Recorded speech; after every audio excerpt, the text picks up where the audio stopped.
Punya masalah ginjal, tapi belum sampai cuci darah? Jangan khawatir. Pola makan yang tepat bisa jadi penyelamat untuk memperlambat kerusakan ginjal. Diet ini dikenal sebagai diet ginjal non-dialisis. Dan hari ini kita akan bahas tuntas semuanya, termasuk contoh menunya sehari penuh. Jadi, tonton sampai habis ya. Tujuan utama diet ini adalah mengurangi beban kerja ginjal kamu.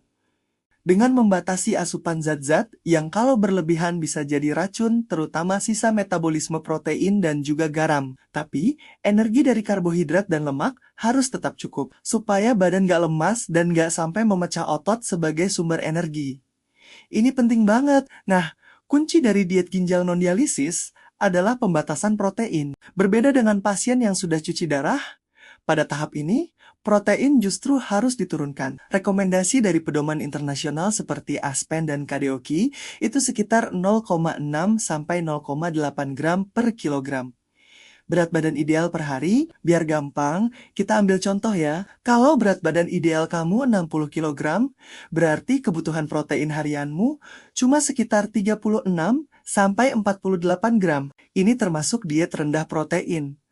Tujuannya apa? Supaya produksi sisa protein seperti ureum tidak menumpuk di dalam darah dan memperberat kerja ginjal. Selain protein, asupan natrium atau garam, fosfor, dan kalium juga perlu diatur sesuai dengan kondisi dan hasil lab kamu. Jadi, diet ini sifatnya sangat personal dan harus dikonsultasikan dengan dokter atau ahli gizi. Sekarang, biar lebih kebayang, kita coba susun contoh menu makan untuk satu hari. Ya, kita mulai dari sarapan. Untuk pagi hari, kamu bisa siapkan nasi putih sekitar 1,5 centong.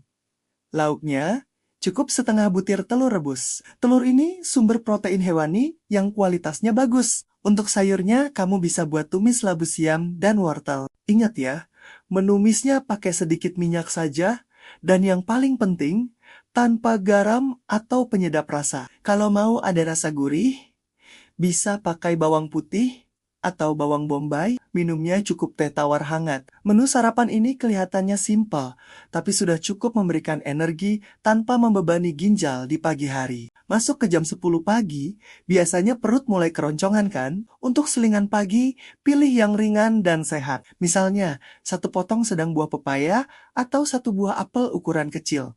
Buah-buahan ini bagus untuk asupan serat dan vitamin. Tapi ingat, pilihan buah harus disesuaikan kalau kadar kalium dalam darahmu sedang tinggi. Jadi, selalu cek kondisi kamu ya. Lanjut ke makan siang. Porsinya boleh sedikit lebih besar dari sarapan.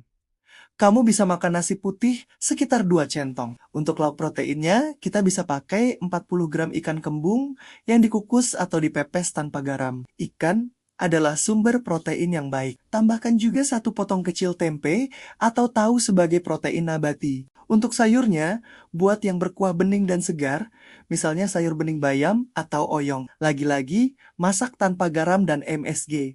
Dengan kombinasi ini, kebutuhan gizimu terpenuhi dan proteinnya terbagi dengan baik. Sore hari sekitar jam 4, kalau lapar lagi, kamu bisa ngemil. Tapi, pilih camilan yang tepat. Misalnya, 2 keping biskuit tawar tanpa krim atau isian manis.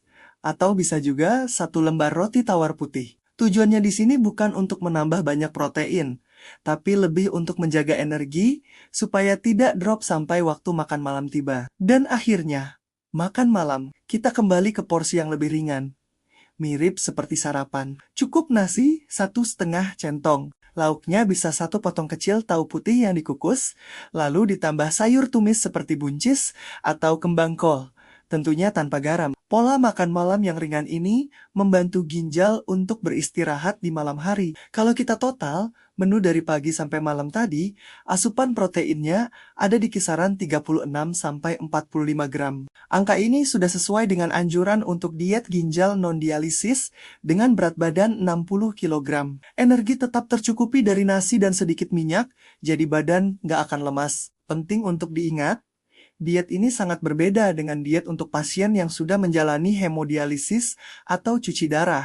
Pada pasien cuci darah, kebutuhan proteinnya justru lebih tinggi. Kalau kamu mau tahu lebih lanjut tentang diet untuk pasien hemodialisis, kamu bisa cek link di deskripsi video ini ya. Menjalani diet ginjal memang penuh tantangan, tapi ini adalah langkah penting untuk menjaga kualitas hidupmu. Jangan pernah ragu untuk berkonsultasi dengan dokter dan ahli gizi untuk mendapatkan panduan yang paling sesuai untukmu. Terima kasih sudah menonton sampai selesai. Kalau informasi ini bermanfaat, jangan lupa like, komen, dan share ke teman atau keluarga yang mungkin membutuhkan. Dan pastinya, subscribe channel Nutrikos untuk mendapatkan info-info terbaru seputar diet, gizi klinis, dan tips kesehatan lainnya. Sampai jumpa di video berikutnya.